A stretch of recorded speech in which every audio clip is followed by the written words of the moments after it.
Good morning, students. I am going to take a class for fourth standard science. In this, animals how living and surviving. In this class, we have already studied about what animals eat and herbivorous. Now we are going to start here carnivorous. So listen carefully. These are animals whose diet mainly consists of meat or flesh or of other animals. So herbivorous is nothing but the animals who eats plants or any other products such as leaves, flowers, fruits. No. So carnivorous, that animals who eats consists meat or flesh, meats of other animals. Like for examples, they have given a lion, tigers, dogs, eagles, and hawks are examples of carnivorous. So carnivorous animals means that who eats meats, flesh, like examples lion, tigers, dogs, eagles, and hawks are the examples for carnivorous animals. These animals having the following adaptive features and also having the adaptive features. So moving to the next page here. They have given a sharp pointed and curved front teeth or beaks to tear and chew the flesh of smaller or bigger animals. So in that the carnivorous animals have their pointed sharp curved teeth or beaks to tear and chew the flesh of smaller bigger animals.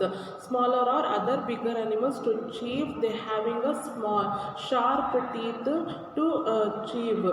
Okay, so next point is sharp claws to catch animals and to tear their fleshes So next one is omnivorous.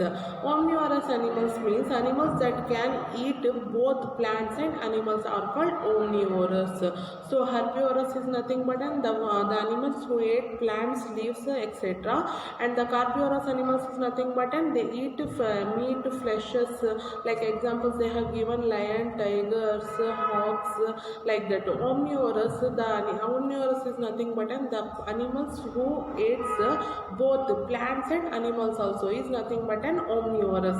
Human bears, for example, the animals they have given humans, bears, mice, squirrels, and crows are the examples of omnivorous. These are the animals who eat the omnivorous.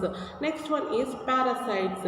Some living organisms that live in or on other living organisms for food are called parasites. So here the animals who are living organisms live on other living organisms for food are called parasites. These are the animals is a food for other animals. The living organism from which they derive their food are called hosts. The animals which will eat different animals is nothing but an hosts. They have given a picture there. Tapeworm, ticks, fleas, leeches, bedbugs, and lice are examples for the parasites.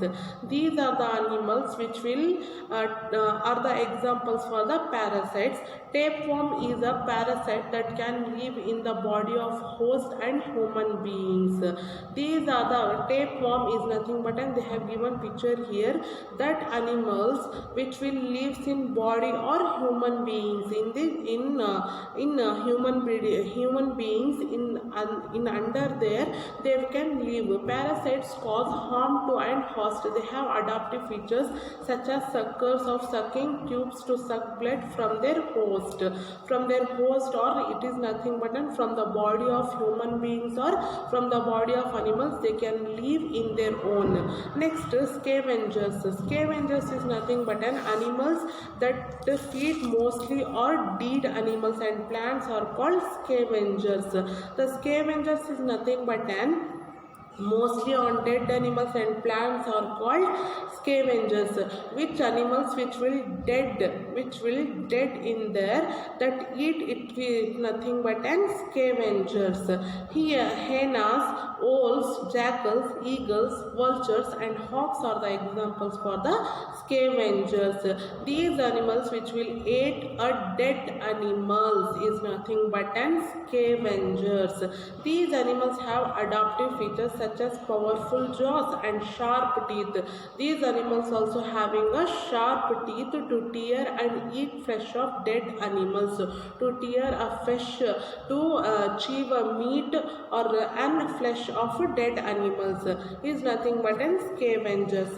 Next one, adoption for protection from danger. Adoption for protection from danger.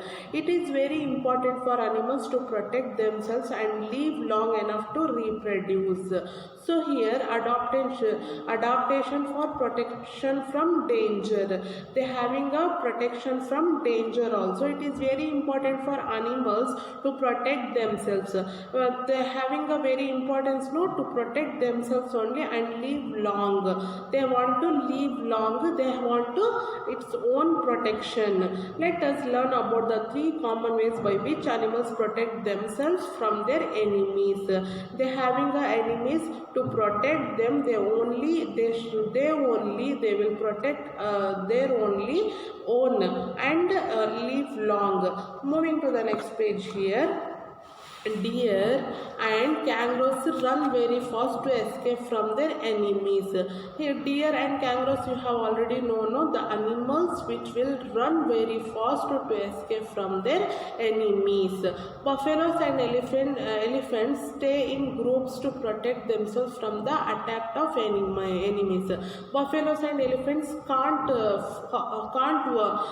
run very fast, so how they will protect means they stay in groups. They stay in many members of groups to protect themselves from the attack of the enemies. They form a circle around their young ones to save them from danger. They make a circle of their young ones and they make save from their danger. Rhinoceros and buffaloes have horns from their defense. Rhinoceros and buffaloes have horns. They shout loudly. They shout like a horns from their defense, for their defense. Tortoise and snails have a hard shell on their bodies. Tortoise and snails, they have a hard shells. Hard means that they nothing, any danger of animals which will come to their means they having a hard shell of their own bodies. When they sense it with any danger, they go into the shell. They having a shell, they go into the under the shell, and how they like their protect their easily. Zebras, tigers and leopards have stripes or spots on their bodies which will help them to look similar or merge with their immediate surroundings. This phenomenon is called camouflage. To avoid becoming a prey, stick insects also camouflage to blend into their surroundings. They having a spots on their bodies. Zebras, tigers and leopards having their spots, black spots on their bodies which will help them to look similar or merge with their immediate surroundings.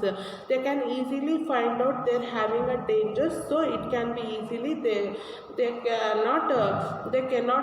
can also run and they can adopt from danger.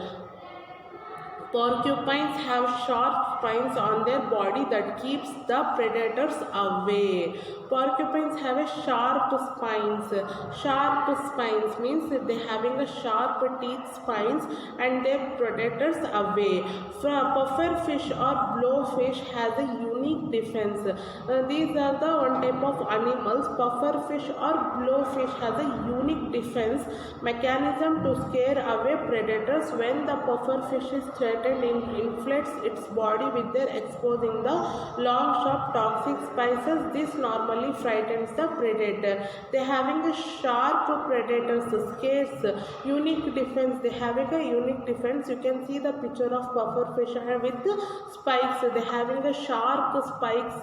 They can easily, whichever the animal will come to their means, it will having a sharp spikes, sharp spikes, so they can protect them easily. Adaptation in behavior. Next, we have already learned about adaptation for protection from danger. Now we are going to learn here adaptation and behavior. Animals have also developed special habits to suit their surroundings. Animals having their special habits to keep their suit for their surroundings. The Siberian cranes come to in India every year from Siberia in order to escape the severe cold. In summer, we have having a very so much of seasons, no, like summer season, winter season, rainy seasons. They having a own behavior to suit their immediate surroundings or immediate situation. These animals from one place to another place feeding or breeding is called migration. The animals movement from one place to another place for feeding and breeding is called migration. Moving to the next page here. So some snakes, the Arctic ground squirrel and frogs cannot survive in the cold winter months. So here are the some animals which cannot survive in cold or winter months. Like example, snakes, Arctic ground squirrel and frogs cannot survive in cold and winter months. So they ate a lot during summer and store the extra food in their body as fat. So these are the animals ate a lot during summer days, and store the extra food in their fat as they live long. When winter arrives, they sleep in caves or underground holes of many months in order to escape from harsh climate conditions. This phenomenon is called hibernation. So this is nothing but an hibernation. The animals which will eat in only a summer days they can eat and store extra food in their fat, and they can when the winter arrives at that time they lives in caves in underground holes for many months in order to escape from the harsh climate conditions. So this phenomenon is called hibernation. Some animals such as crocodiles and lungfish cannot survive in drought and heat conditions. So some snakes they cannot survive in cold or winter months, and in crocodiles and lungfish cannot survive in summer, means in the hot conditions. So they go to sleep for a long time in the summer months. This is known as aestivation. So these animals is known as the animals which will live in cold days, which cannot survive in summer months. They go and sleep in the underground is nothing but, and this is known as aestivation. So this lesson here up to finished. In this next class I will give the notes, so listen and carefully understood properly and take a notes. Okay, thank you.